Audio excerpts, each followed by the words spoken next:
کو پتہ ہے ان کے ڈاکٹر اسرار کا بھی؟ ڈاکٹر اسرار صاحب وہ بھی چمک دمک میں لگے تھے، پورے عالم نہیں تھے، ڈبل ایم اے کیے تھے اسلامیات میں، اور مولانا مودودی کا خاص خادم رہا تھا، اور جماعت اسلامی کے شروع کے ساتھیوں میں سے تھا یہ، اور امین اصلاحی اور ڈاکٹر فرائی۔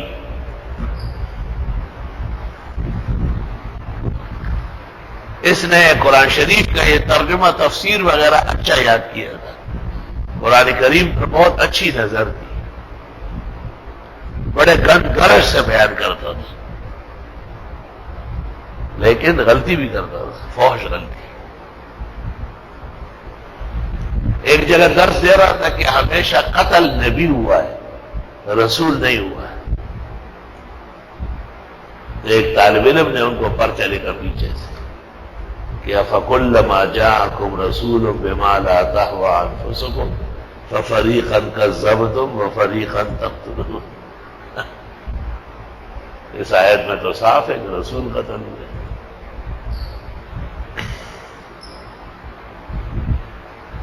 اللہ جزائے خیر دے حضرت مولانا محمد یوسف لدھیانوی کو،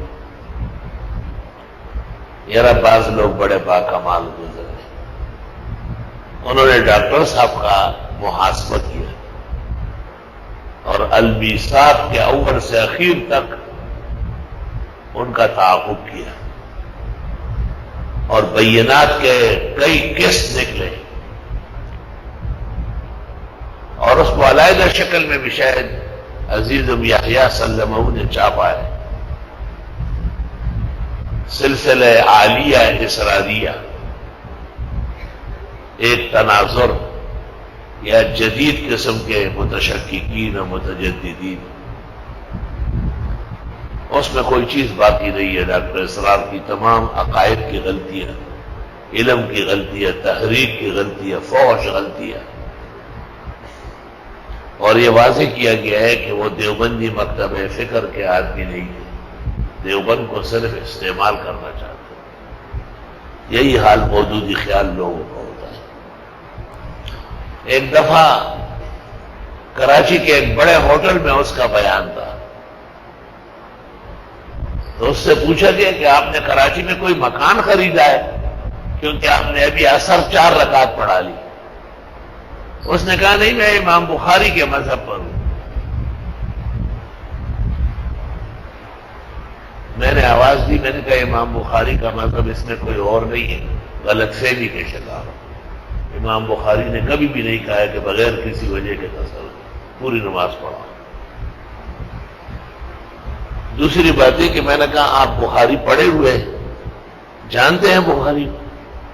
بخاری کا سب سے بڑا شاگرد دنیا میں ترمذی ہے، اور وہ فی الباب کے اندر سارا جہان بتاتا ہے، لیکن کہیں اس نے نہیں کہا کہ وہ مذہب محمد بن اسماعیل۔ امام ترمذی کو بخاری کا مذہب معلوم نہیں ہے، اور آپ لاہور میں بیٹھ کے بخاری کا مذہب بنا رہے ہیں۔ سخت جنگ ہو گیا، میں نے بھی پر کوئی اثر نہیں کیا، میں نے کہا ایک ہی دفعہ پار پار ہو جائے۔ میں نے کہا آپ نے کہاں دیکھا ہے؟ سب سے پہلے کس نے آپ کو یہ کہا ہے؟ آپ خود تو صاحب مطالعہ نہیں ہے۔ کون کہتا ہے کہ بخاری کا علیحدہ مذہب ہے؟ بخاری ان مذاہب مطبوعہ کا پابند ہے، اور بخاری کا مذہب ترمذی اور مسلم کو معلوم نہیں ہے۔ امام ترمذی کہتے ہیں سألت محمد عن هذا الحدیث، حدیث کا وہ بادشاہ ہے، میں نے اپنے استاد امام محمد ابن اسماعیل سے یہ حدیث پوچھی، لیکن امام ترمذی نے پورے جامع السنن کے دونوں جلدوں میں کسی ایک جگہ بھی بخاری کا نام مذہب میں نہیں دیا، اس کا کوئی نیا مذہب نہیں تھا، وہ ان مذاہب مطبوعہ اربعہ میں سے کسی کا پابند ہے۔ اور امام بخاری کا قطعاً یہ مذہب نہیں ہے کہ جہاں جاؤ وہاں 4 رکعت پڑھو، غلط، 100% غلط تہمت۔ امام بخاری اہل سنت والجماعت کے کبار علماء اور ستونوں میں سے ہے۔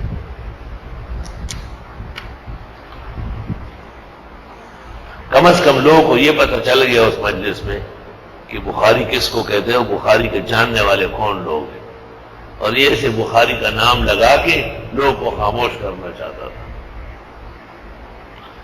پیچھے بھی دیکھا میں نے حضرت الاستاذ فقی و حاض علما مولانا مفتی والے سن بیٹھے، میں نے کہا جی معافی مانگ، بہت ضرورت تھی اس کی، بہت شدید ضرورت، ایسے بے لگاموں کو لگام دینا ضروری ہے، تو بالکل صحیح طریقے سے گھیرا ہے آپ نے اس کو۔ قرآن شریف پر نظر تھی اس وقت، یہ مانتا ہوں، کسی بھی ایک موقع پر جب بیان کرتا تھا تو پتہ چلتا تھا کہ قرآن کریم نے اچھی محنت کی ہے، کاش کہ یہ علماء کے اصول کے مطابق